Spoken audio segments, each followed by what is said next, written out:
Hello class 8, good morning to you all. This is Tarun Kumar Srivastav from St. Thomas International School online study portal. I am here with your English grammar book in my hand.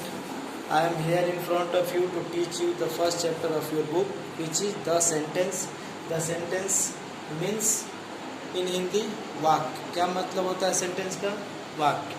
आप पहले ही जानते होंगे कि वाक्य क्या है. Any group of words that has a complete sense or meaning is called a sentence. यहाँ example दिया हुआ, America is a big country. America एक बड़ा देश है. ये बिल्कुल वाक्य हुआ. पहले डेफिनेशन देख लेते हैं.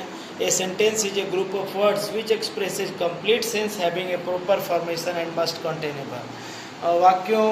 वाक्य शब्दों का वह झुंड है जिसमें शब्दों का क्रम सही रहता है और उनका एक पूर्ण अर्थ होता है, उसको वाक्य कहते हैं.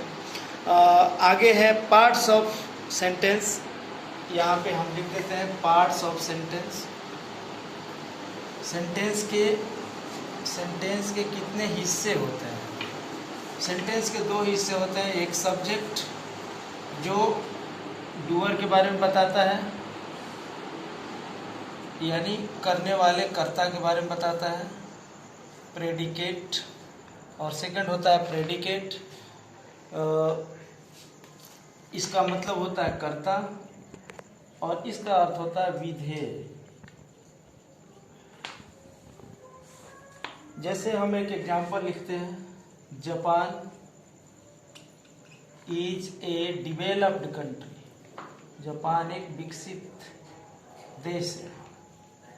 विकसित देश कौन है? जापान. इसलिए ये सब्जेक्ट हुआ. और बाकी rest of the group of words will be called as predicate. यानी प्रेडिकेट शब्दों का वह झुंड होता है जो सब्जेक्ट के बारे में कुछ बोल रहा होता है. सब्जेक्ट भी एक शब्द के हो सकता है और कई शब्दों का भी हो सकता है. प्रेडिकेट भी एक शब्द का हो सकता है और कई शब्दों के भी हो सकते हैं. प्रेडिकेट के कुछ इम्पोर्टेंट फीचर्स होते हैं, उनको बारी बारी से देखा जाए. प्रेडिकेट में ऑब्जेक्ट हो सकता है. जैसे he is eating an apple. An apple क्या है? ऑब्जेक्ट है. कॉम्प्लीमेंट भी हो सकता है. He is watching a movie in his room. In his room जो है वो कॉम्प्लीमेंट है.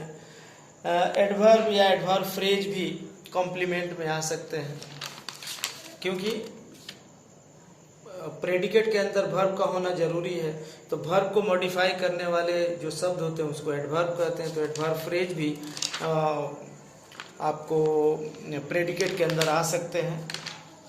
आगे है objects of complement. An object is a person और a thing that is affected by the action of the verb. Object of the complement. Complement के object क्या क्या होता है?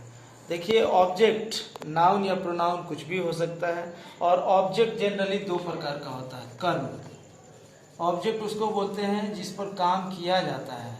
ये जनरली दो प्रकार के होते हैं, इनडायरेक्ट और दूसरा होता है डायरेक्ट. इनडायरेक्ट लिविंग थिंग से रिलेटेड होता है, लिविंग थिंग से जुड़ा होता है. और डायरेक्ट नॉन लिविंग थिंग से जुड़ा होता है. जैसे कि एग्जांपल दे रहे हैं, आई am telling him a story. मैं उसे एक कहानी सुना रहा हूँ.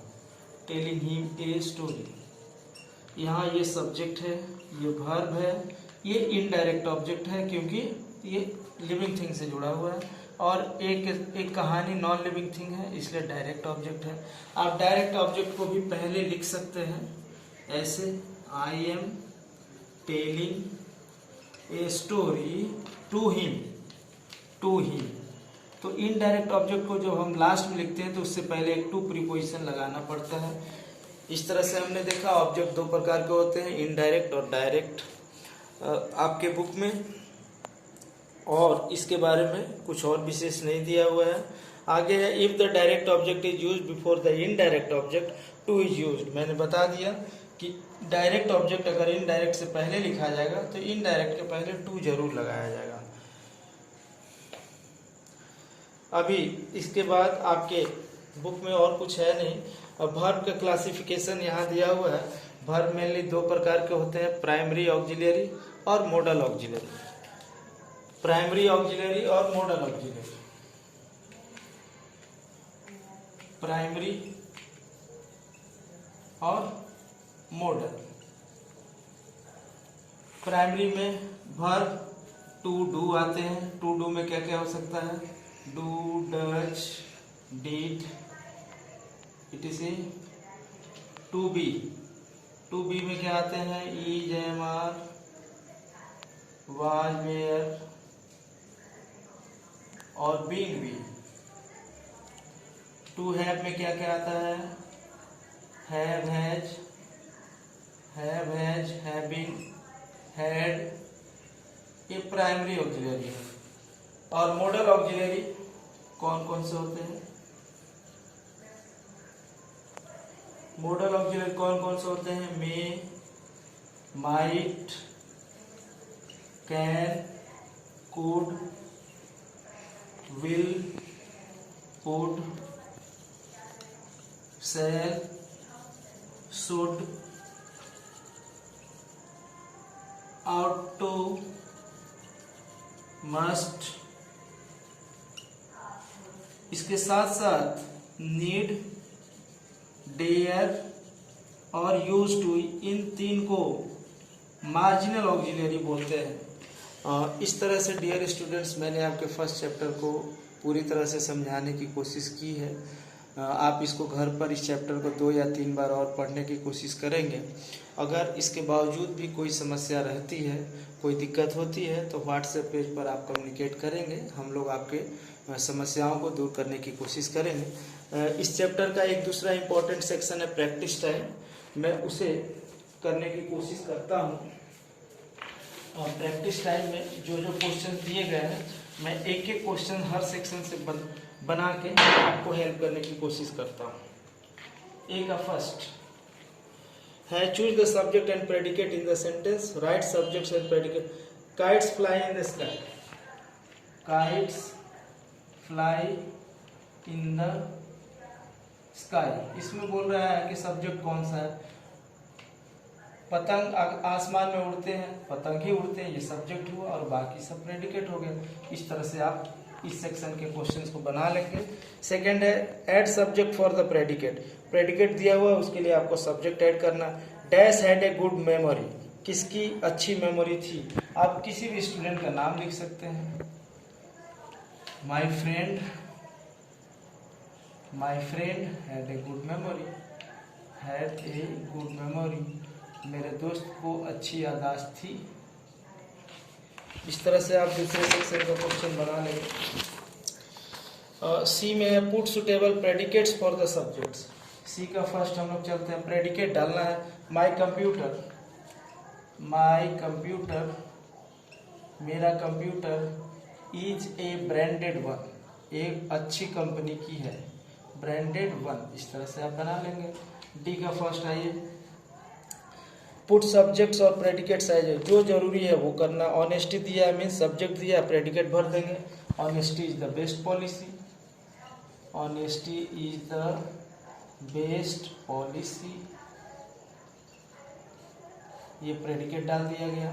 ई का फर्स्ट में चलते हैं, choose the objects and complements in the sentences. Write O for objects and C for complements. A little girl is selling fans on the road. एक छोटी लड़की पंखे बेच रही है सड़कों पर। तो इसमें फैंस जो है वो ऑब्जेक्ट है, ऑन द रोड ये कॉम्प्लीमेंट है। छोटी लड़की क्या बेचने का काम कर रही है, क्या से जो उत्तर मिलेगा वो ऑब्जेक्ट होगा, और ऑब्जेक्ट के बाद जो वर्ड्स रहेंगे वो कॉम्प्लीमेंट होगा। इस तरह से ये हुआ। अब एफ लास्ट क्वेश्चन है, वो आप देख लीजिए, एफ का फर्स्ट, और आप इसको बाकी क्वेश्चंस को आप बनाएंगे। Separate the sentence into subject, auxiliary and object. He was surprised to meet me, इसमें सब्जेक्ट निकालना है, ही सब्जेक्ट है। वाज सरप्राइज्ड आपका ये ऑक्सिलरी है। Surprise to meet, was surprised, was आपको ऑक्सिलरी है, वाज ऑक्सिलरी है। सरप्राइज टू मीट ये अलग वर्ब है वो रहने दीजिए, ऑक्सिलियरी है और मीट मी ऑब्जेक्ट। बाकी क्वेश्चंस को आप बनाने की कोशिश करेंगे। अगर आपको किसी तरह की दिक्कत हो तो हम उसको 1-2 दिन में इसका पूरा आंसर शीट आपके पास अवेलेबल कराने की कोशिश करेंगे। Till then students, take care of yourself, have a nice time, study well and keep yourself safe from external problems. Till then, goodbye, thank you.